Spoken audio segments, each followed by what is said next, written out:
This is part 3 as far as our series of lecture series as far as the Indian Penal Code of 1860 is concerned. And then in this part, I intend to make you aware regarding the chapters, that is one thing, and the sections with which we shall be dealing during course of understanding the provisions of the Indian Penal Code. As I have told you in the past, I hope you must be having bare act of the Indian Penal Code for ready reference with you. If not, don't miss this in the next lecture, because that is the only manner in which a student of law can study the provisions of the law.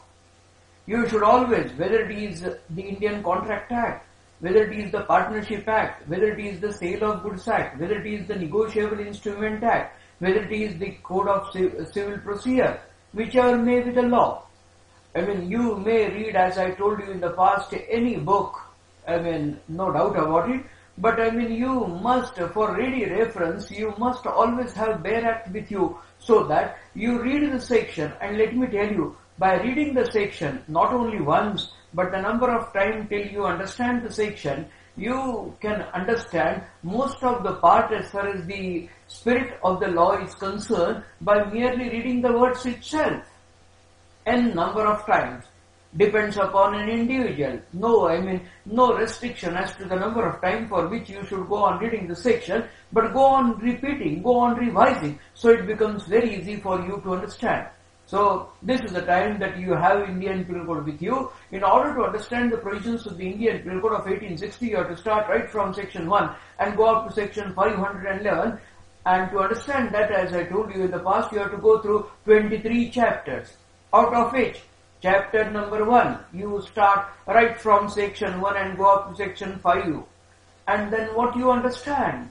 You understand application of the Indian Penal Code.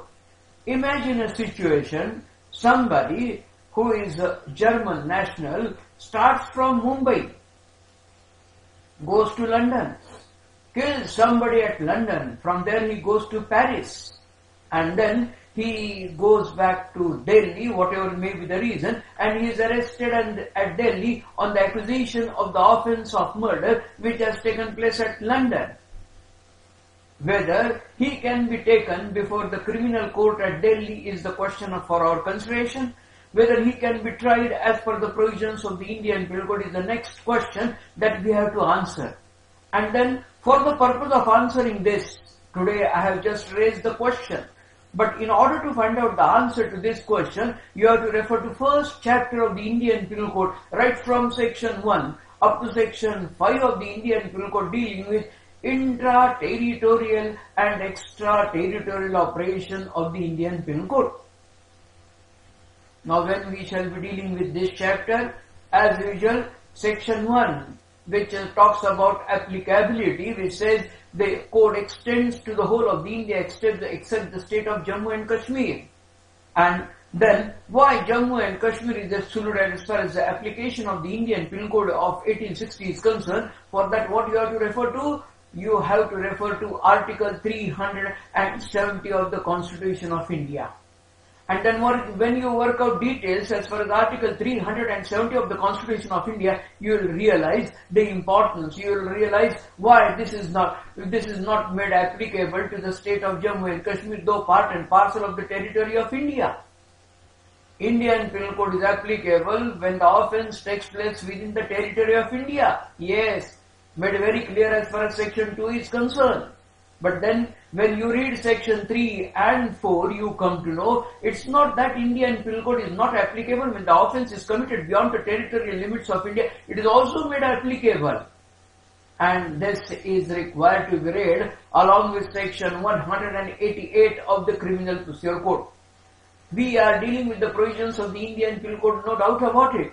But simultaneously, during the course of time, I shall be making you aware of some of the provisions as far as constitutional law is concerned, some of the provisions as far as Indian Evidence Act is concerned, some of the provisions as far as Criminal Procedure Code is concerned. And then if you go on learning this simultaneously, instead of having watertight compartments, let me tell you, you will have wonderful approach as far as understanding of the law is concerned. So this is chapter 1 with which we shall be dealing in detail during course of time. Now, Indian Penal Code is applicable to a person who is citizen of India, irrespective of the place where he commits an act which amounts to an offence. And then, for the purpose of knowing who is citizen of India and who is not citizen of India, again this is the time for you to refer to right from Article 5 up to Article 11 of the Constitution of India. And then simultaneously do refer to the Citizenship Act of 1955. This should be the approach. And then as you go on learning, let me tell you, I shall be telling you minimum thing. Maximum, it is for you to work out. Sky is the limit. And if you follow this practice, as when you get a reference to a particular point, try to find out all the details as far as that point is concerned. Now, when we will come to this chapter dealing with the provisions, I hope you might have read the provisions that I have referred to just now, along with, if you read right from section 177 up to 189 of the Criminal Procedure Code, which deals with what? Territorial or local jurisdiction of the criminal code. And this is a section to which I have referred to section 188, when the offence is committed beyond the territorial limits of India, which is the court that has got jurisdiction to try that person within the territory of India, is made very clear, with which we shall be dealing. So this is chapter 1 of the Indian Penal Code, which deals with application of the Indian Penal Code within the territory, yes, and beyond the territorial limits of India, where we shall be referring to some of the provisions as far as the constitutional law is concerned, some of the provisions as far as public international law is concerned during course of time. Today we are not working out details as far as this chapter is concerned, certainly not. Just introduction, you must be aware, and hence this is the time for me to tell you that, well, this is very, all sections are important, no doubt about it. But you must be in a position to know the section on which you are going to concentrate from the point of view of understanding Indian Penal Code. And hence, this is chapter 1. Chapter 2 of the Indian Penal Code, right from section 6 up to section 52A of the Indian Penal Code, and heading of the chapter is General Explanations. I shall not be dealing with this chapter independently. I won't say today we shall be dealing with chapter 2 of the Indian Penal Code, which deals with general explanations. No. I shall have reference back to this chapter during course of my lecture. And what is the reason? The reason I have, to a certain extent, I have told you in the past, we shall be dealing with this, no doubt about it, during course of time. But let me tell you, at this point of time, what is the importance of this chapter? Whenever you are dealing with a particular section of the Indian Penal Code, and you come across a particular term, and if you find out that that term is not defined, not explained by that particular section of the Indian Penal Code, then naturally you will have to have reference back to this chapter, right from section 6 up to section 52A of the Indian Penal Code, General Explanations. At the time of dealing with general explanations, at the time of dealing with general exceptions, we will come across one term: if the act is done in good faith. What is the meaning of the term good faith? And then when we are dealing, maybe section 76, maybe section 79, maybe any other section, in order to know what do you mean by good faith, as far as criminal law is concerned, because meaning of good faith as far as civil law and meaning of the good faith, meaning of the term good faith as far as criminal law is concerned is entirely different. For that you can have comparison and then find out what is the distinction as far as the meaning of this term when it is used as far as the criminal law is concerned and when it is used as far as the civil law is concerned.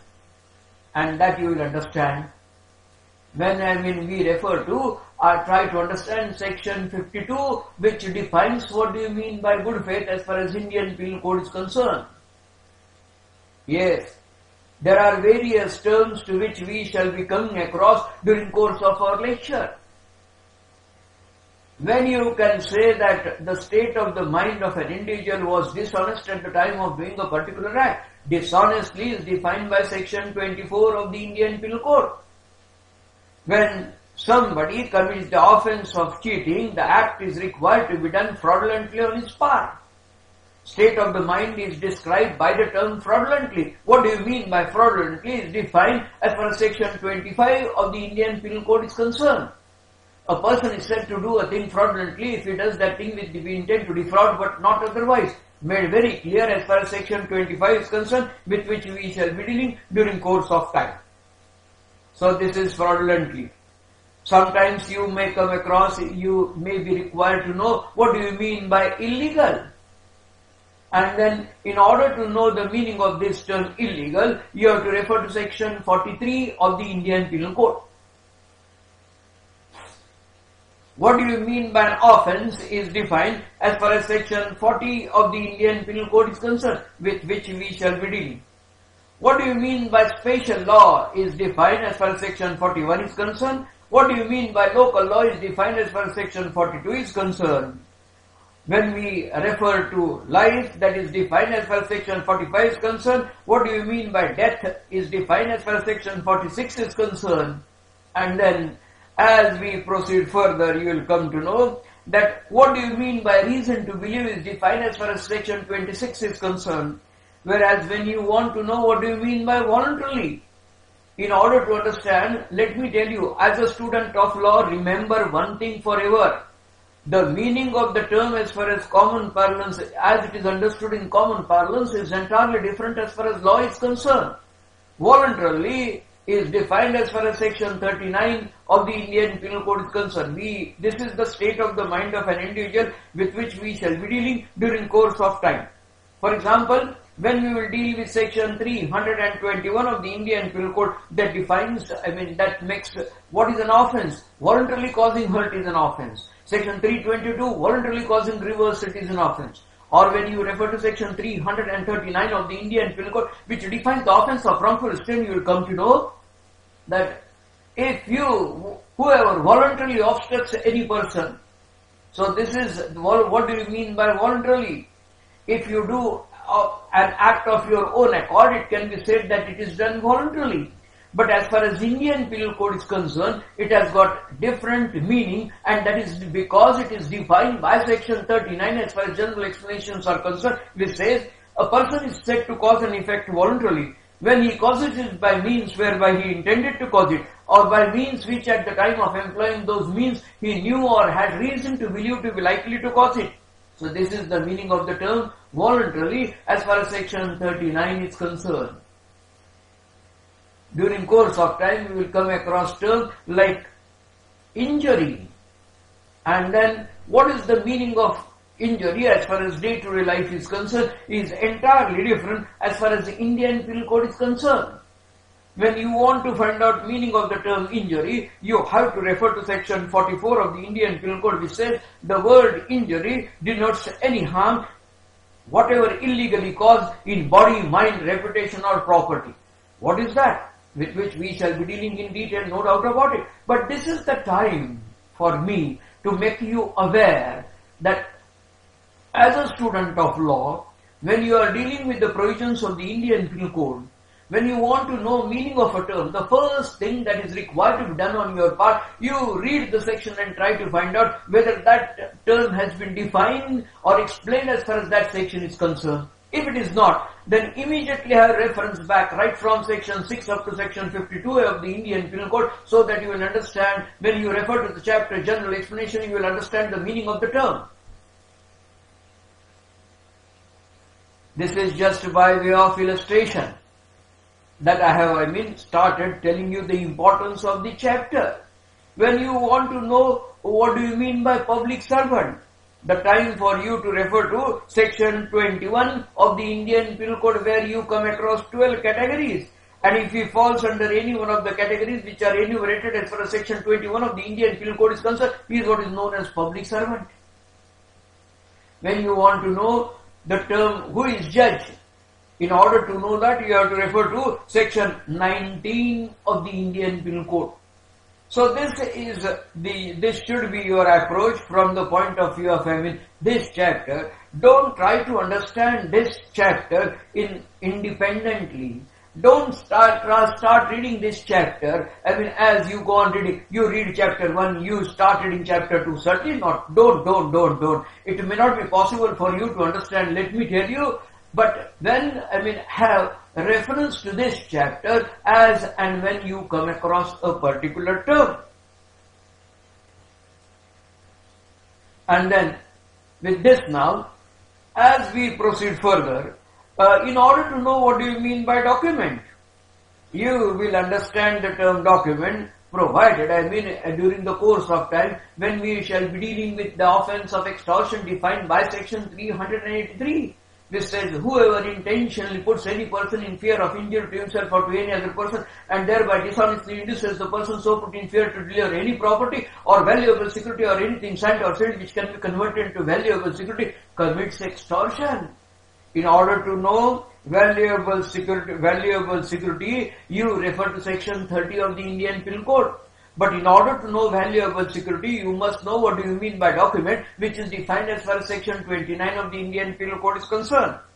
So what do you mean by electronic record? You have to refer to section 29, capital A of the Indian Penal Code, and then only it will be possible for you to understand, otherwise not. What do you mean by will? A will is defined as far as section 31 of the Indian Penal Code is concerned. So this is the meaning to which we shall be coming across. I don't say that we have dealt with this chapter, certainly not. And today we are not going to deal with any chapter for the simple reason, this is just introduction. If I have not told you in the past, let me repeat it. That understanding of the Indian Penal Code is with presumption. And what is the presumption? That you have done homework. Let me tell you one thing.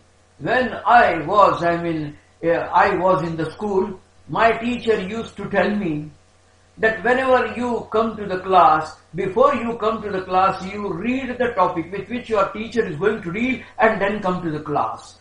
That is, first homework which is required to be done on the part of every student who wants to, understand the subject. When you are in the class, now this is sort of a class, though we are not meeting directly, but this, electronic media, thanks to the electronic media, because of which, though I am in States over here, it is possible for me to have contact with everybody in the world. And then, when you are in my class now, you must be attentive in the class.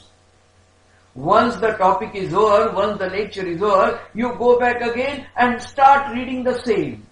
And then if you have got any difficulty, if you have got any question, if you have got any doubt, get your doubt solved. For that, first of all, try to read yourself. Try to, start reading, and then if there is application of the mind, it will be possible for you to answer every question that is raised by you yourself.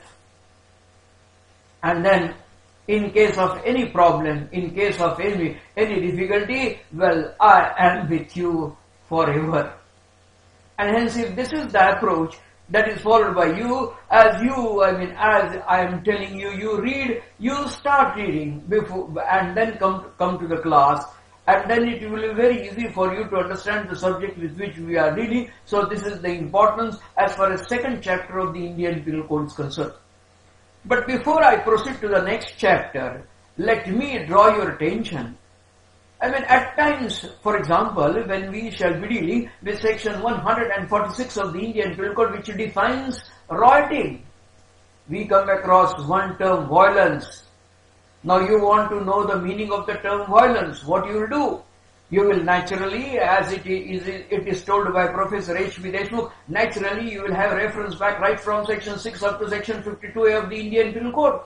And then you will tell me, sir, that is not at all defined anywhere right from section 6 up to section 52A of the Indian Penal Code is concerned. What do you expect me to do? You have a remedy. And what is the remedy? This is the time for you to, refer to the provisions of the General Clauses Act of 1897 to find out meaning of the same. Now you refer to the General Clauses Act and try to find out meaning of the same, and if it happens that you don't come across meaning of this term anywhere defined as far as General Clauses Act of 1897 is concerned, the last remedy that is available to you as a student of law is to refer to any standard dictionary from the point of view of understanding the meaning of it. And then, during course of time, there are certain terms which are, or there are certain terminologies which are explained by either the Supreme Court or the High Court. So at times, when it's a question of interpretation, and we will come across this term, namely to find out, putting a person in fear of injury to himself or to any other person. What is the meaning of this any other person? And this has got also reference when we shall be dealing with section 97 of the Indian Penal Code, which says you have a right to defend your property or property of any other person. You have a right to defend your body or the body of any other person. Now this meaning of this any other person is entirely different as far as section 383 and section 97 of the Indian Penal Code is concerned. With which we shall be dealing during course of time, no doubt about it. But for that, whenever we come across a particular terminology like any other person, and you want to find out what is the interpretation, what is the meaning of it, the time for you to refer to what? The decisions which are given by the court of law. Otherwise, as I told you, to understand the decision, if you start reading any case, maybe with respect to what? Rape, that is defined by section 375 of the Indian Penal Code. Then you can't understand everything for the simple reason, in order to understand the entire case law, as a student of law, you must know Indian Penal Code. Yes. But whether by merely reading Indian Penal Code it will be possible for you to understand the provisions, understand the entire case that is decided maybe either by the High Court or the Supreme Court? Certainly not. You must, know the provisions of the Criminal Procedure Code. And then once you know the provisions of the Criminal Procedure Code, along with the provisions of the Criminal Procedure Code, as a student of law, to understand the importance of the decision that is given either by the Supreme Court or by the High Court, you must be familiar with the provisions of the Indian Evidence Act. Now I know, as per the syllabus, in 1 year you are taught, the provisions of the Indian Penal Code. In the next year, you are taught provisions as far as the Indian Evidence Act of 1872 is concerned, and as far as the last year is concerned, you deal with the provisions of the Criminal Procedure Code. Yes, I know that. But then, as a student of law, this is my humble request to you, never wait till the time that you have to, prepare that, or you are taught, in the classroom itself. No. You have this method, and it is because of this method that it will be possible for you to understand the provisions very clearly. And then, if this is the approach, that will definitely help you in the long run. Whatever may be the walk of the life that you have as far as career in law is concerned, but this should be the approach from the point of view of understanding the same. So, this is regarding chapter 2, with which we shall be dealing during course of time as far as general explanations are concerned. With this now, we shall start dealing as far as chapter 3 of the Indian Penal Code is concerned. And chapter 3 of the Indian Penal Code is on punishment. So when you want to know regarding punishments, we shall be dealing with different types or kinds of punishments. But now, as a student of criminal law, as a student learning criminal law, you must know theories of punishment. So what we shall be dealing?